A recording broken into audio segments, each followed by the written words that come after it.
বিএনপির নমিনেশন বঞ্চিতদের জন্য দরজা খুলে দিল খায়রুল দেওয়ান। তিনি বলেন, জনকল্যাণ পার্টিতে আসলে তাদের এমপি বানানো হবে। যাদের বিএনপিতে নমিনেশন পাওয়ার আশা ছিল কিন্তু নমিনেশন পায়, যারা নমিনেশন পান নাই তারা আমার জনকল্যাণ পার্টির এমপিতে যোগ দিতে পারেন। নমিনেশন দিব ইনশাল্লাহ, আপনাদের এমপি বানাইয়ে ছাড়বো ইনশাল্লাহ। অন্যদিকে এই বিষয়ে দলটির মধ্যপ্রাচ্যের সভাপতি এম নাছির আলম টেম্পোভিশনকে জানান, নতুন নেতারা দলে আসলে দল আরো শক্ত হবে। নমিনেশন ফি কত?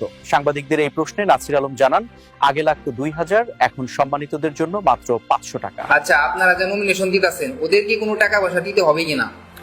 আসলে রুমিন পারানা আফা, দুদু চাচা কিংবা নয়ন ভাই, ওরা তো আর সাধারণ কেউ না, ওদের জনপ্রিয়তা অনেক বেশি। তারা যদি আমাদের দলে আসে, আমাদের জনকল্যাণ পার্টি দলটা শক্তিশালী হবে।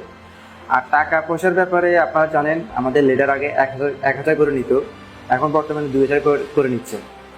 যেহেতু 2000 ওদের কাছ থেকে নিলে এটা আমাদের জন্য অপমানজনক, তারা আমাদেরকে 500 টাকা করে দিলে হবে। অন্যদিকে নমিনেশন বঞ্চিতদের হরতাল ভাঙচুর। খায়রুলের আহ্বান, অবরোধ নয়, আসুন রাজনীতির পথে শান্তির সাথে। Welcome to Janakalyan party.